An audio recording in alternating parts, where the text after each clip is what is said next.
Playing with the order of group. So, as we learn what is the order of an element of a group, कि कोई भी element है उसमें identity element कौन से number पे आ रहा है वो उसका क्या है, एक ऑर्डर है. ओके. अगर कोई मल्टीप्लिकेशन ग्रुप है तो उसको आप मल्टीप्लाई करके देख सकते हो. अगर मान लो कि वो एडिशन ऑफ ग्रुप में है तो आप उसे एडिशन करके देखोगे. ठीक है. सबसे बढ़िया है नंबर ऑफ टेबल बना लो. जब आप नंबर टेबल बना लोगे तो उसमें देख लेना आइडेंटिटी नंबर जिस भी एलिमेंट पे जिस नंबर पे आ रहा है वो क्या हो जाएगा उसका ऑर्डर. और जो ऑर्डर ऑफ अ ग्रुप है वो हमेशा ग्रुप के या तो बराबर होगा या ग्रुप से छोटा. इसीलिए हम बोलते हैं कि जो ऑर्डर ऑफ ग्रुप है वो हमेशा n से छोटा होगा या n के बराबर. Now the order of an identity of an every group is 1 and it is the only element of order 1 में वो इस इकलौता एलिमेंट होगा जिसका ऑर्डर क्या होगा 1, और उसी को हम क्या बोलते हैं, identity element. The order of every element of a finite group is a finite and less than and equal to the order of group. करो, आपको दे रखा है कि एक एलिमेंट है ए जिसका ऑर्डर क्या है n, लेकिन हमें कंडीशन दे दी. उस एलिमेंट का ऑर्डर तो n दे दिया, लेकिन हमें कंडीशन गिवन है कि a की पावर m आपका e हो रहा है, आइडेंटिटी आ रहा है. ठीक है. तो हम तो कन्फ्यूज़न में पड़ गए. हम सोचेंगे कि ए का ऑर्डर क्या है n और ए का लेकिन आइडेंटिटी तो m से मिल रहा है. तो ये सिर्फ तभी पॉसिबल है जब m मल्टीपल हो किसका, n का. ओके. ज़रूर n में कुछ ना कुछ मल्टीप्लाई कर रहे हैं कि हमें क्या मिल रहा है, m मिल रहा है. सो m is bigger than n, right. बोल सकते कि m is multiple of n में कुछ मल्टीप्लाई कर रहे हैं तब जाके हमें m मिल रहा है. तुम चाहे से order of an integral power of an element a कि आप एक ग्रुप का कितना भी इंटीग्रल पावर लगाते जाओ, ठीक है, वो कभी भी एक्सीड नहीं कर सकता. मतलब ऑर्डर ऑफ ग्रुप कभी भी एक्सीड नहीं करेगा, वो जितना है वही रहेगा. कोई भी एलिमेंट है ग्रुप का और उसका इनवर्स है, दोनों का ऑर्डर क्या होता है, ऑलवेज सेम. यहाँ पे देखो, इफ़ एन एलिमेंट है ग्रुप ए जी का, उसका ऑर्डर क्या है, n दे रखा है. ठीक है. अब ए की कुछ पावर दे दे मेरे को और उसका ऑर्डर पूछ रहा है. तो अगर ऐसा कोई एलिमेंट ग्रुप में एग्जिस्ट कर रहा है, एक कुछ पावर में दे रखी है p, तो उसका ऑर्डर क्या होगा, उसका ऑर्डर जो होगा वो होगा कि सबसे पहले तो ए का ऑर्डर ले लो. ए का ऑर्डर क्या है, n, और उसको डिवाइड करना है किससे, GCD of n order of group and p what is power of, we have to find out. GCD निकाला मैंने n और p का, उसको डिवाइड कर दूँ मैं किस में, n में. तो what ever I get is the order of a की पावर p, राइट. एक एलिमेंट लिया मैंने a ग्रुप g में है, और फिर वहाँ पे एक दूसरा एलिमेंट लिया है x, और मैं ये ऑपरेशन अप्लाई कर रही हूँ कि x इनवर्स a x का ऑर्डर फाइंड आउट करना है मेरे को. तो वो which is equal to order of a, right. Suppose करो इस केस में वो ग्रुप फाइनाइट ही नहीं है, तो इसका ऑर्डर क्या होगा, 0. फाइनाइट ऑर्डर का हो जाएगा. देखो, अगर एक ग्रुप में दो एलिमेंट है a एंड b, ठीक है, तो ए बी का ऑर्डर और बी ए का ऑर्डर सेम होगा. तो अगर किसी ग्रुप के सारे एलिमेंट इस टाइप के हैं कि उनका ऑर्डर क्या हो रहा है, ई, ठीक है, तो वो कैसा ग्रुप होगा, एबेलियन ग्रुप, यानी कम्यूटेटिव ग्रुप. बताया. इसका मतलब क्या है, ए स्क्वायर बराबर ए का मतलब है कि उसमें सिर्फ दो ही एलिमेंट है, ए और बी. और मेरे को पता है कि किसी ग्रुप में से ए और बी लेते हो आप, तो अगर ए बी का जो ऑर्डर होगा वही भी ए का ऑर्डर होगा. ठीक है. तो दोनों एलिमेंट क्या होंगे, सेम. दोनों एलिमेंट सेम होगा तो क्या ग्रुप कैसा हो गया, अगर ए बी बराबर ए तो एबेलियन ग्रुप हो गया. कंडीशन तो मैंने दिया ना कि ए और बी दो एलिमेंट है किसी भी ग्रुप के, और ये कंडीशन दे दी कि ए और बी कोऑपरेट करवा रहे हैं, हम स्क्वायर कर रहे हैं. स्क्वायर करने पर मेरे को मिल रहा है A square and B square. Left to right तभी ओपन होता है जब ग्रुप क्या हो, एबेलियन, और एबेलियन हो तो लेफ्ट टू राइट ओपन होता है. ये कंडीशन याद रखनी है. ऐसा होता है कि ए सिर्फ इकलौता एलिमेंट ऐसा है जिसका ऑर्डर 2 है. ठीक है. तो उसके साथ आप ग्रुप के किसी भी एलिमेंट का मल्टीप्लिकेशन करवा लो, वो उसके साथ कम्यूटेटिव हो जाएगा. ए एक्स इक्वल टू एक्स से. एक एलिमेंट है ग्रुप के अंदर और वो ये प्रॉपर्टी शो कर रहा है कि ए स्क्वायर बराबर ए ही आ रहा है, तो ये आइडेंटिटी मैट्रिक्स भी होती है ना, ये आइडेंटिटी मैट्रिक्स भी होती है. वो कब पॉसिबल है, जब ए बराबर क्या हो, ई. ठीक है. और इसको दूसरे टर्म्स में लिख सकते हो कि identity is the only element which satisfy the condition of X square equal to X, right. लिखा कि an element of A belong to G such that A square over A हो जाता है, is called the idempotent element of G. That is very important. हाँ, ये हम पढ़ चुके हैं, इसको दोबारा देख लेते हैं कि if the order of an element of a group G is N, then order of A की power P symmetrical power of P.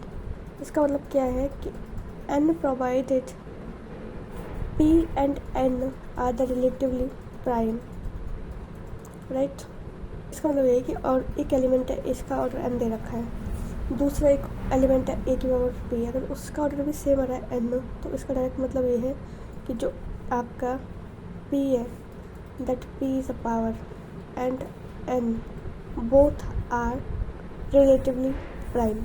और हमें यहाँ पे अगर कोई ग्रुप है जिसमें आपको ये दे रखा है कि बी ए बराबर ए की पावर एम और बी की पावर एन है, मतलब एक तो ये राइट टू लेफ्ट ओपन हो रहा है, पावर लग रही है कुछ, एक स्टार्टिंग पावर बी की बाद वाली पावर, तो उसमें ये है कि आप इनमें से पावर में से -2 भी ले लेते हो तो आइडेंटिटी होता है। -2 कर दो पावर्स में से तो भी ऑर्डर में चेंज नहीं आएगा, ऑर्डर सेम रहेगा, ठीक है। और अगर जस्ट ए बी का इन्वर्स कर दो तो भी ऑर्डर सेम रहेगा, ठीक है। ये बता चुके हैं अगर जी कोई एबिलियन ग्रुप है तो पावर जब आप लगाते हो तो उसको आप लेफ़्ट टू राइट ओपन कर सकते हो आराम से, ठीक है। कंडीशन ये है कि एन क्या होना चाहिए, कोई इंटीजर होना चाहिए। बहुत अजीब सा ये है कि if group G has a 4 element then it must be abelian group.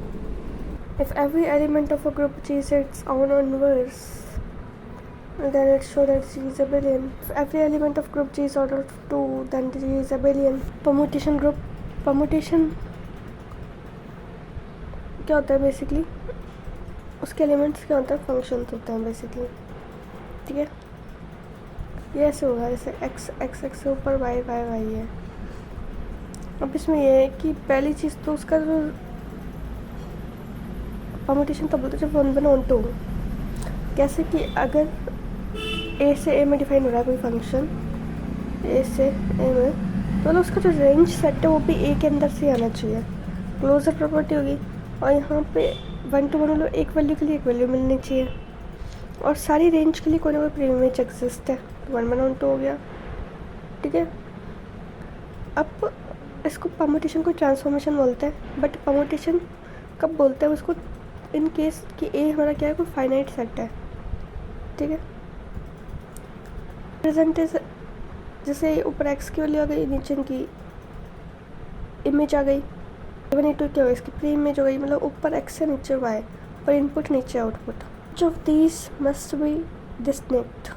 तो अब ये परमुटेशन क्यों नहीं है, क्योंकि यहाँ पे एलिमेंट डिस्टिंक्ट नहीं है, भाई इमेज डिस्टिंक्ट आनी चाहिए, तो बनाना कैसे होगा। एग्जांपल दे हुए, अब देखो ये परमुटेशन है, ये भी परमुटेशन है, पर ये परमुटेशन नहीं है। वाई की 2 वैल्यू सेम नहीं होनी चाहिए, वाई की जैसे 2 वैल्यू सेम हो गई इसका मतलब परमुटेशन नहीं है, 1/2 नहीं होगा। कर सकते हैं कि कौन सा परमुटेशन है या नहीं है, ये फंक्शन दिया हुआ वैल्यू ढल के देख लो, सारे अलग अलग आते हैं तो ये क्या हो जाएगा परमुटेशन, अदरवाइज परमुटेशन नहीं है। आइडेंटिटी मैप होता है, वो सबके लिए परमुटेशन होता है, सबके लिए अलग अलग वैल्यू देगा। 3 है, ये भी सबको अलग अलग वैल्यू देगा, तो परमुटेशन। AX टाइप का है तो ये भी अलग अलग देगा ना वैल्यू, सेम तो नहीं देगा, तो ये भी होगा परमुटेशन। परमुटेशन क्या होता है, जैसे एक ऐसा सेट, एक ऐसा ग्रुप जिसमें हर एक एलिमेंट क्या है परमुटेशन है, तो क्या जाएगा ग्रुप ऑफ परमुटेशन। जैसे देखो ए में 3 एलिमेंट है ABC, और इससे आप परमुटेशन बना रहे हो, तो परमुटेशन इज़ लाइक ऑर्डर कि हम उसे किस तरीके से अरेंज कर रहे हैं सकते हैं इसको। तो अब इसका जो ग्रुप ऑफ परमुटेशन है उसमें सारे के सारे परमुटेशन आ गए, तो 6 टाइप के परमुटेशन आएंगे फॉर 3 एलिमेंट। देखो in fact if A be the finite set of n distinct element then S A consists total n element, ठीक है। मतलब कि अगर मेरे को 3 एलिमेंट है मेरे पास और मेरे को इसमें ये निकालना परमुटेशन कितना है, तो फैक्टोरियल 3 कर दूँ, फैक्टोरियल 3 की 6 परमुटेशन बनेगी, 6 बार हम इसको चेंज कर सकते हैं। और इस कंपोजिशन ऑफ परमुटेशन मेरे पास एफ एच जी और एफ ऑफ जी बनाना है, तो सबसे अगर मेरे को निकालना है एफ ऑफ जी 1, तो एफ ऑफ जी पहले हमें जो अंदर है वो अंदर से शुरू होना पड़ेगा। 1 का 2 है, 2 का क्या है 4, तो एफ ऑफ जी 1 बराबर क्या हो जाएगा 4, इसी तरीके से परमुटेशन निकालते हैं। ये 1 2 3 4 के लिए मेरे को ये वैल्यू मिलती है, ये मिलती है, तो ये कंपोजिशन निकल गया। तो ये भी क्या एक टाइप का क्या परमुटेशन है। लेकिन जब सारी वैल्यू डिफरेंट आ रही तो ये क्या हो जाएगा, ये भी परमुटेशन हो जाएगा। तो एक ऑब्जर्वेशन हो रहा है कि आपको डायरेक्ट GOF निकालना है, ठीक है। मैंने G इधर लिख दिया, F इधर लिख दिया, कोई दिक्कत नहीं है। अब मैं F से शुरू करूँ। F से किस तरीके से शुरू करना है मेरे को, F तो एज इट इज़ लिख दो। अब उसकी जो ऊपर वाली रो है उसको सेम बनाओ इसके डाउन वाली रो से। 2 4 1 3 इसको 2 4 1 3 लगाओ, उसके सबसे रेंज कर दो। ऊपर और नीचे वाले को काट दो, डायरेक्ट जो आंसर आएगा वही मेरा आंसर है। वैसे ही 2 परमुटेशन दे रखी है, इसको क्या करोगे, जो नीचे वाला है उसको ऊपर वाला सेम बनाओ, ऊपर वही रो, फिर ये काट दो, फिर जो बचेगा वो आंसर है। F and G परमुटेशन है, ठीक है। Then F of G is also permutation of A कर चुके थे, क्योंकि हमें मेरा F of G भी परमुटेशन नहीं आ रहा था, मतलब 1 1 on 2 कंपोजिशन। तो अगर A कोई नॉन वाइड सेट है, देन ये permutation set of permutation is also a group, okay. अब ये क्या बोल रहा है कि अगर SA यानी group of all permutations of A, और A में कोई ना कोई एलिमेंट है, ठीक है, तो A इज़ अ फाइनाइट, इससे तभी पॉसिबल है जब A को फाइनाइट सेट हो। और कार्डिनलिटी क्या हो, n, मतलब नंबर ऑफ एलिमेंट, मतलब उसमें n डिस्टिंक्ट एलिमेंट अगर है तो उनसे बनने वाले जितने भी परमुटेशंस हैं उन सब का जो सेट है वो भी क्या होगा, एक ग्रुप होगा। एंड SA का ऑर्डर हम कैसे निकालेंगे, परमुटेशंस ग्रुप का ऑर्डर कैसे निकालते हैं, फैक्टोरियल n, है ना। और इन generally denoted by the Pn। देखो कि the group of permutation of set 1 to n is called the symmetric group of order n। Suppose 2 element लिए तो उनसे कितने परमुटेशन ग्रुप बन सकते हैं, 2 फैक्टोरियल 2 ग्रुप बन सकते हैं, 1 और 2 है, उसमें चेंज करते जाओ वैल्यूज़, करके चेंज हो सकती है। 3 परमुटेशन है, 3 ग्रुप बना लो, ठीक है। बहुत ही इम्पॉर्टेंट चीज़ बता दें कि all group of order less than और equal to 5 are abelian group, ठीक है। पिछले परमुटेशंस जिनका भी ऑर्डर 5 से लेस है वो सब एबेलियन ग्रुप हो जाते हैं। S3 है ना, is a non abelian group, hence ये भी थोड़ा इंपॉर्टेंट हो जाता है क्योंकि ये एक एबेलियन ग्रुप नहीं है, जबकि हमें पता है कि ऑर्डर 5 के सारे एलिमेंट क्या होते हैं, Abelian. S3 is not an Abelian group, इसलिए याद रख लो। कॉन्जिक्यूटिव याद रखते हैं, जैसे 1 2 3 है, पहला एलिमेंट क्या हो गया 1 2 3, फिर 2 से स्टार्ट कर दो, सेकंड एलिमेंट की इमेजेस 2 से स्टार्ट होगी 2 3 1, थर्ड एलिमेंट की इमेज 3 से स्टार्ट होगी, बनेगा साइक्लिक 3 1 2, ठीक है। अब यहाँ पे फर्स्ट पे हम सारे चेंज करके देख चुके हैं। ये ऐसे कि पहले हमने 1 को 1 प्लेस पे रखा, 1 को हमने सेकंड प्लेस पे रखा, 1 को हमने 3 प्लेस पे रखा, पूरा हो गया कंप्लीशन। बाकी चीज़ें साइक्लिक चलेंगी। फिर मैं क्या करती हूँ, 1 को फिक्स कर देती हूँ, मतलब मैं स्टार्टिंग वाला ध्यान से देखो तो फर्स्ट वाला तो रोटेशन है तीनों, ठीक है। रोटेशन मतलब कि रोटेट करना है उसको, पहले 1 2 3, फिर 2 3 प्लेस पे साइकिल वाइज 3 1 2 प्लेस पर आएगा। उसके बाद हम करेंगे इन्वर्जन, एक पॉइंट को फिक्स रख के पूरे ट्रायंगल को रोटेट कर रहे हैं हम, ठीक है। तो सबसे पहले मैंने 1 पॉइंट फिक्स कर लिया और 2 3 को क्या कर दिया, इन्वर्ट, ठीक है। 2 की जगह 3, 3 की जगह 2। फिर क्या किया मैंने, ये S4 चल रहा है, इसमें फर्स्ट इन्वर्जन। S5 में 2 को फिक्स करना है, बाकी को रिवर्स, ठीक है। 1 3 3 1। उसके बाद S6 में क्या करना है, 3 लास्ट वाले को फिक्स कर लेना है और बाकी को रोटेट इन 1 2 2 1। अब ये आ जाएगा कोऑर्डिनेट दे लो, पर यहाँ पे हमने इसको कन्वीनियंटली नाम दिया P0 P1 P2, that is U1 U2 U3, okay. अब ये हमारी पूरी टेबल बन चुकी है। अब टेबल से हम क्या कंक्लूड कर रहे हैं यहाँ पे कि जो देखो आप P0 मतलब P मिल रहा है, P1 को P0 से कर रहे हैं, तो P आइडेंटिटी एलिमेंट वो एलिमेंट होता है कि जिससे हम ऑपरेट करें फंक्शन को, कंपोजिशन को, तो हमें वही वापस मिल जाए। तो P0 is a identity element, दिख रहा है 1 2 3 1 2 3 मिल रहा है। देखो क्योंकि जो P0 P1 P2 है ये इटसेल्फ एक ग्रुप बना रहा है, क्योंकि इस सारे के अंदर P1 P2 P है ना, और सारे एलिमेंट है, इन्वर्स भी एग्जिस्ट कर रहा है तो, और आइडेंटिटी भी एग्जिस्ट कर रहा है। ठीक है कि जब P1 P2 है और P3 है, दोनों 3 ऑर्डर के हैं, लेकिन ये तीनों के तीनों ऑर्डर 2 के हैं। ठीक है, क्योंकि एक तो इसमें आइडेंटिटी एलिमेंट है। Group of symmetries in equilateral triangle permutation की जो लेंथ होती है उसी को हम क्या बोलते हैं, order of group, order of permutation. पहले जो हमने n फैक्टोरियल पढ़ा था वो किसी सिमेट्रिक ग्रुप पर कितने परम्यूटेशन बनेंगे उसका ऑर्डर था। इस तरीके से लिखाया गया, सिग्मा बराबर 2 4 5 6 से बिलोंग कर रहा है S7। तो S7 यहाँ पे क्या डोनेट करेंगे, 7 ऑर्डर का है। ठीक है, 7 ऑर्डर का, तो इसमें 4 ये लेंथ दे रखी है साइक्लिक ग्रुप की, तो बाकी बच्चे हुए क्या, आइडेंटिटी एलिमेंट है, लिखो 2 सारे। ठीक है, अब एक चीज़ अपन नोटिस करेंगे, अगर ये साइकिल चेंज कर देते हो तुम, जैसे पहले 2 से स्टार्ट होता, फिर 4 से स्टार्ट कर लो, 5 से स्टार्ट कर लो, 6 से स्टार्ट कर लो, कुछ चेंज नहीं होता, कुछ नहीं बदलता। दूसरी चीज़, अगर यहाँ पे मेरे को सिग्मा 2 निकालना है तो मेरे को मालूम ही है कि सिग्मा 2 तो 4 आएगा, आने दो। तो यहाँ पे अगर ये स्क्वायर बोल रहा है कि सिग्मा स्क्वायर क्या होगा, तो पहले ये देखो सिग्मा 2 क्या है, 4, और 4 कहाँ पे परम्यूट हो रहा है, सेकेंड टाइम में, इसका इससे कितना ही मतलब है। ठीक है, अब 4 कहाँ परम्यूट हो रहा है, 5 पे, तो you can find out the 5 time में। अगर इसको 3 बार कर दें, मतलब 2 3 टाइम में कहाँ परम्यूट हो रहा है भाई, पहली बार में 4 पे हो रहा था, फिर 4 से 5 पे हुआ, 5 कहाँ परम्यूट हो रहा है, 6 पे। और इसको डायरेक्ट लेंथ से भी पता लगा सकते हो कि सिग्मा 1 4, सिग्मा 2 क्या है, 4, सिग्मा तो 4 है ना, एक बार प्रमोट किया 4 बना, 2 बार प्रमोट किया 5 बना, 3 बार प्रमोट किया तो 6 बना, दैट कैन।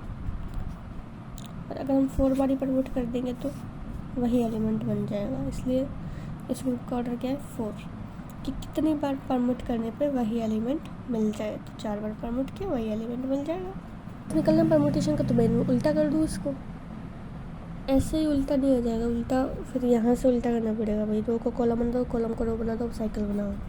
ऑर्डर सेम रहेगा इन्वर्स का और इसका। Order of a cycle of a length r is r. Inverse कैसे फाइंड आउट करा है, सबसे पहले जो फर्स्ट एलिमेंट है उसको तक के लास्ट में लिख दे। ठीक है, फिर जो बच्चा उसको एज इट इज लिखते हैं। अब इसमें ये है कि परम्यूटेशन से A1 A2 AN था। ठीक है, फर्स्ट एलिमेंट है उसको तो लास्ट लिख देना, जो बाकी बच जाए उसको एज इट इज लिख देना। साइकिल वही है जिसमें कुछ भी कॉमन ना हो। अगर यहाँ पे है कि अगर रो और टॉप दोनों डिस्जॉइंट साइकिल है, ठीक है, देन ये कम्यूटेटिव भी हो जाएगा कंपोजिशन। मतलब है GOF का कि इस साइकिल को आगे पीछे करने से डिस्जॉइंट साइकिल का कोई फ़र्क नहीं पड़ रहा, उससे पूरा ये सर्किट परम्यूटेशन जनरेट हो जाएगा। आगे पीछे रख लो कोई फर्क नहीं, तब भी यही परम्यूटेशन बनेगा।